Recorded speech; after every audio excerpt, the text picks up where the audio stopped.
नमस्ते बच्चों। आज हम पढ़ेंगे उद्यमी नर कविता, जिसकी रचयिता हैं रामधारी सिंह दिनकर। उद्यमी नर पद्म भूषण से अलंकृत प्रतिष्ठित साहित्यकार रामधारी सिंह दिनकर जी की एक अनूठी रचना है। कवि की रचनाओं में राष्ट्रीयता, प्रगति चित्रण, सौंदर्य, प्रेम तथा क्रांतिकारी भावना के दर्शन होते हैं। जहाँ इनकी प्रमुख काव्य रचनाओं में रेणुका, हुंकार, कुरुक्षेत्र एवं परशुराम की प्रतीक्षा का नाम आता है, वहीं दूसरी ओर मिट्टी की ओर संस्कृति के 4 अध्याय इनके प्रमुख गद्य रचनाएं हैं। दिनकर जी की भाषा आन और प्रसाद गुण से संपन्न है। अब आगे हम इस कविता के बारे में पढ़ेंगे। उद्यमी नर कविता। इतना कुछ है भरा विभव का कोश प्रकृति के भीतर। विभव अर्थात वैभव, कोश अर्थात खजाना। रामधारी सिंह दिनकर जी कहते हैं कि इस प्रकृति के भीतर इतना कुछ भरा हुआ है, इतना वैभव है, निज इच्छित सुख भोग सहज ही पा सकते नारी नर, जिससे मनुष्य अपनी इच्छा के अनुसार सहज ही सुख भोग सकता है। प्रस्तुत पंक्तियों में रामधारी सिंह दिनकर ने बताया है, प्रकृति का वर्णन किया है और बहुत ही सुंदर वर्णन करते हुए उन्होंने ये बताया है कि उद्यमी नर किस प्रकार मेहनत करे तो सहज ही सब कुछ पा सकता है और अपनी हर इच्छा अनुसार सुख का भोग कर सकता है। उद्यमी का अर्थात होता है परिश्रमी। जो इंसान परिश्रम करते हैं उनके लिए सब कुछ बहुत ही सहज हो जाता है।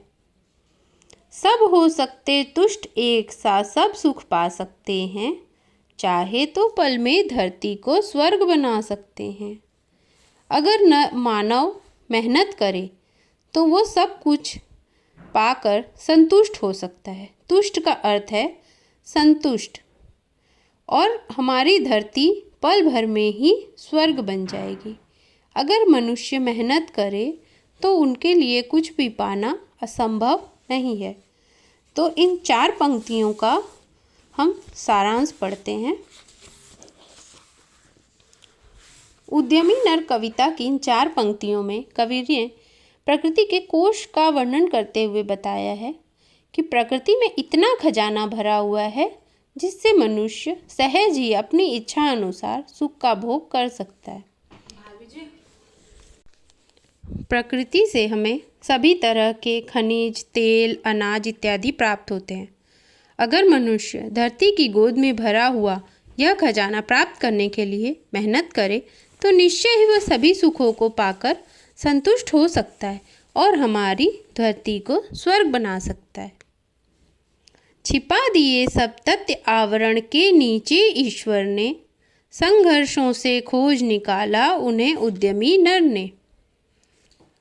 धरती के नीचे धरती के जो आवरण हैं, उन आवरण के नीचे ईश्वर ने सभी तत्व को, खजानों को छिपा रखा है।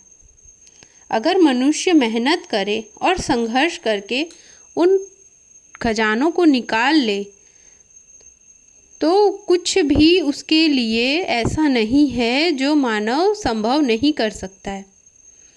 ब्रह्मा से कुछ लिखा भाग्य में मनुज नहीं लाया है, अपने सुख उसने अपने भुजबल से ही पाया है। रामधारी सिंह दिनकर जी ने कहा है कि मनुज का अर्थात है मनुष्य।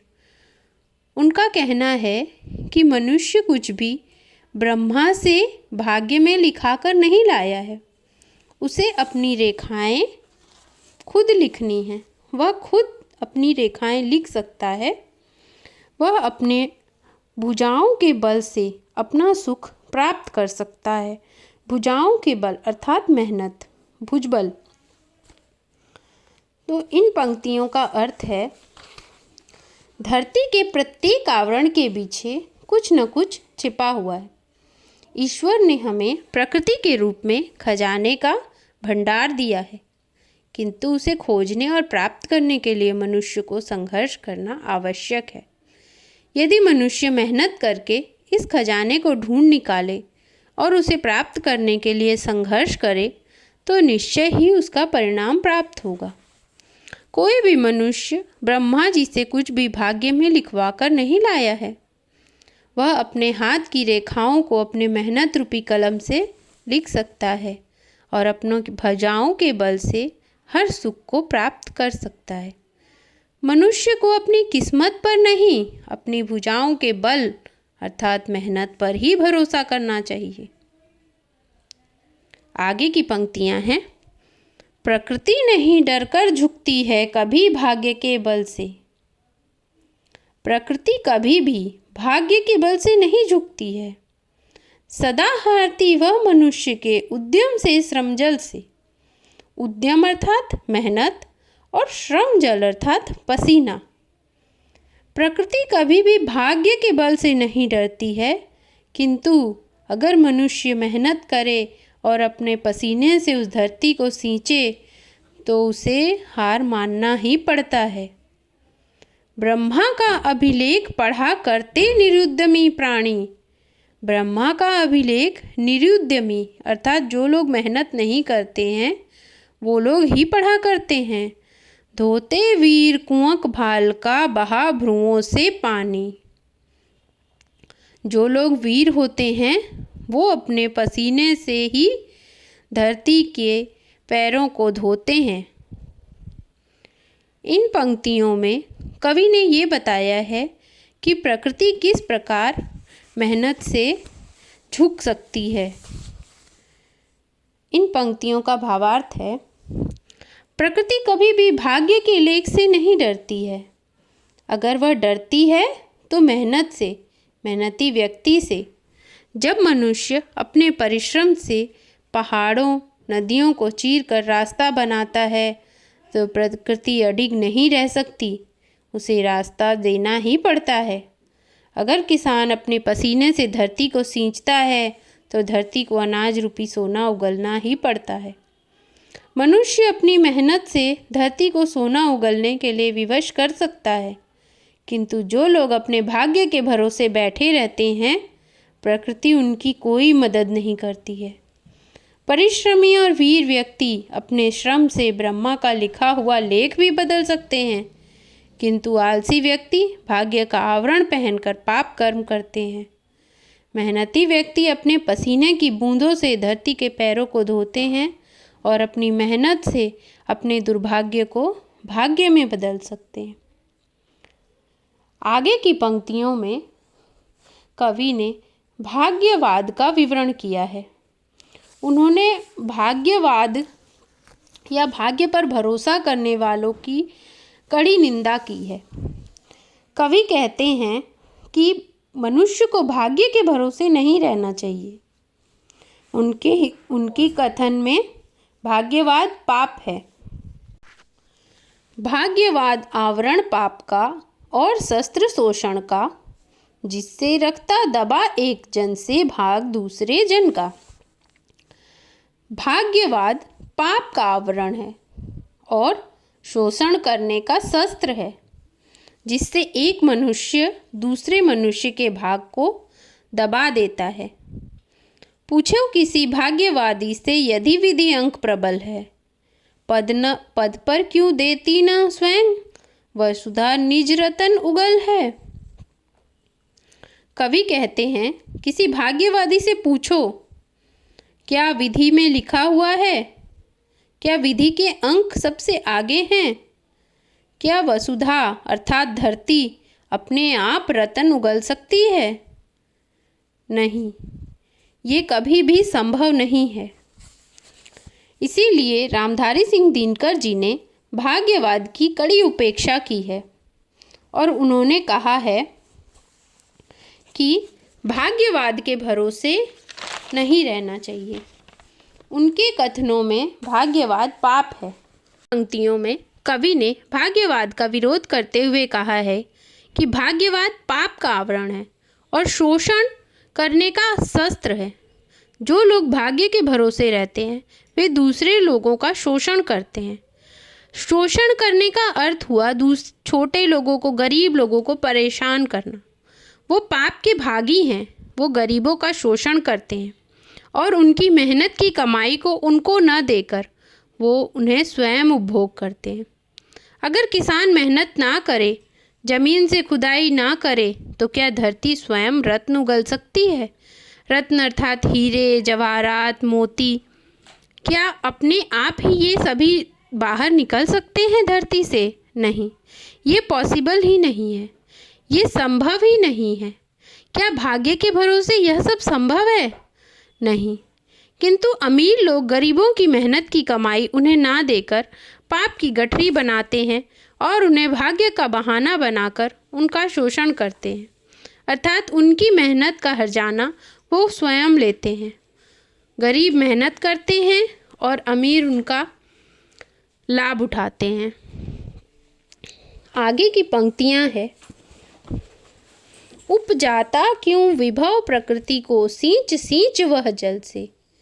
उपजाता अर्थात धरती में अन्न उपजाना, विभव अर्थात वैभव।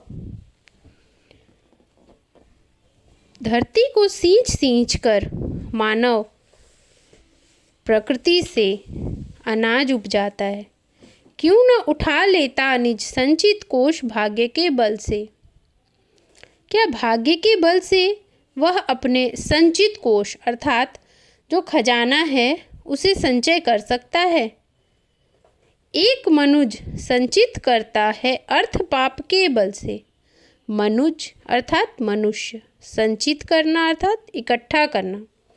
एक मनुष्य अपने पाप के बल से अपने धन को संचय करता है और भोगता उसे दूसरा भाग्यवाद के छल से, और दूसरा भाग्यवाद के छल से उसे भोग करता है अर्थात उसका उपभोग करता है। प्रस्तुत पंक्तियों में दिनकर जी ने यही बताया है कि अगर मानव मेहनत ना करे और दूसरे के भरोसे अपने कोष को संचय करना सोचे तो क्या वह संभव है?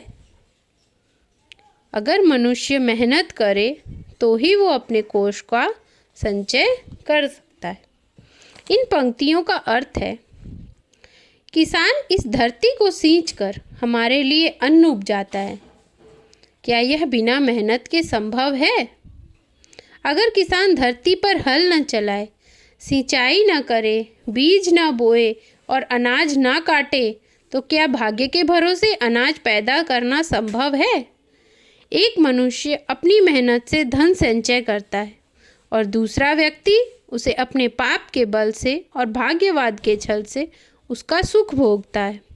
अर्थात किसान को अपनी सही मेहनत की कमाई प्राप्त होती तो वो कभी भी दुख नहीं भोगता, लेकिन उसकी कमाई का फल भाग्यवादी अर्थात अमीर लोग भोग करते हैं और अपने पाप को भाग्यवाद का आवरण पहना देते हैं।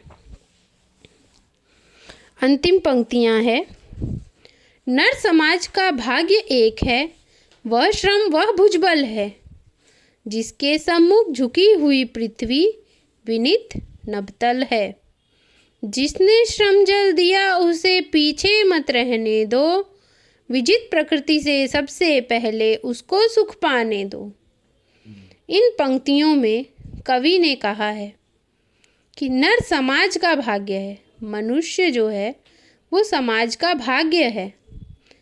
उसका श्रम, उसकी मेहनत, जिसके सम्मुख झुकी हुई पृथ्वी विनीत नभतल है।